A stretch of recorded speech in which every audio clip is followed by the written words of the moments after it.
J'avais envoyé un dossier de renseignement au niveau du stade. Parce que ils avaient dit qu'il y avait des coups de feu, machin. Et les blessés là m'ont dit que c'est au stade que ça les est arrivé.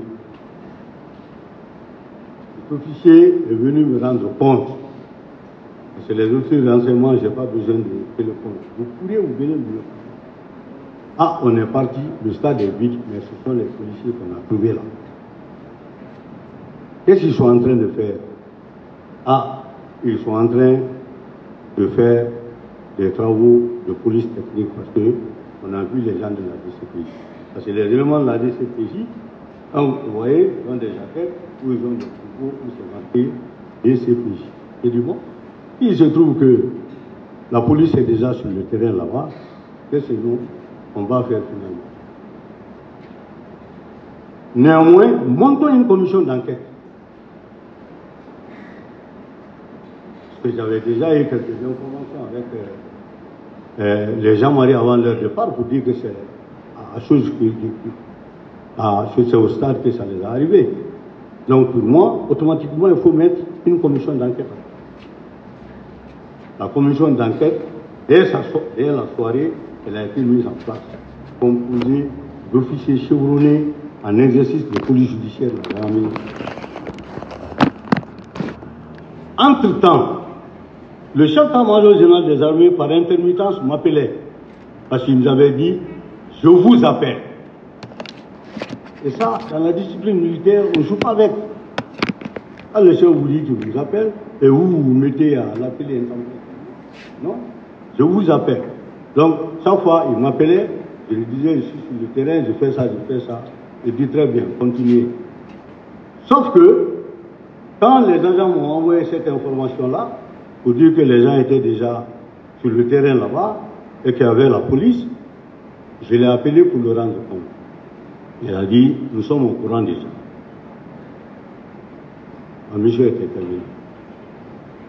Parce qu'encore une fois, l'état-major de la gendarmerie, comme beaucoup le prétendent, ne relève pas d'un tiers, ni du ministre de la Défense, ni du président. Parce que j'entends souvent les gens dire, le président l'a appelé, c'est le président qui est... Non, l'état-major de la gendarmerie, jusqu'en 2011, relevait de l'état-major général des armées. Donc le chef d'état-major général des armées commandait l'armée de terre, l'armée de l'air, l'armée de mer et la gendarmerie nationale. Même à l'époque, dans le protocole, quand vous voyez, vous venez à l'aéroport, j'étais en dernière position. C'est-à-dire Semga, armée de terre, armée de l'air, armée de mer, gendarmerie. C'est lorsque la réforme a été faite 2011-2012 que le haut commandant est venu dans le protocole à côté du chef d'état-major général. À l'époque des faits, monsieur le président, on relevait l'état-major général des armées. Je ne veux pas que cette ambiguïté-là se crée. Elle n'existe nulle part. Un chef d'état-major de la gendarmerie qui relève du SEMGA, qu'est-ce qu'il va faire, même avec le ministre? Négatif. Il ne peut pas. Alors, on a ainsi continué. Les dispositifs de jour qui étaient sur le terrain ont été, n'est-ce pas, remodelés en dispositifs de nuit. Parce que beaucoup de parties de Conakry étaient désertes.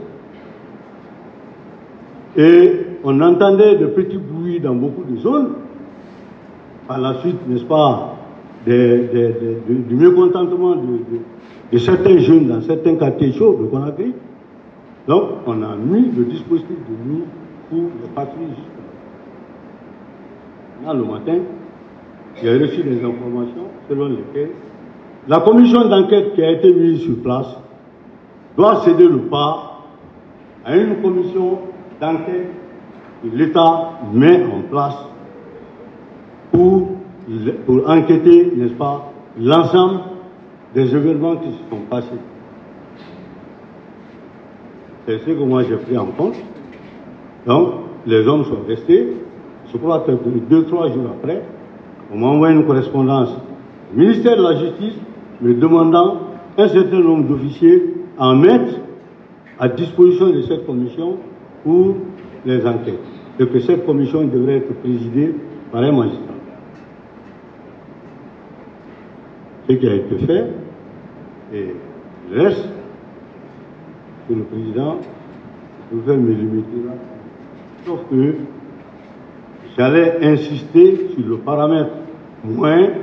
C'est vrai, des moyens humains, on avait commencé à avoir, mais les moyens matériels.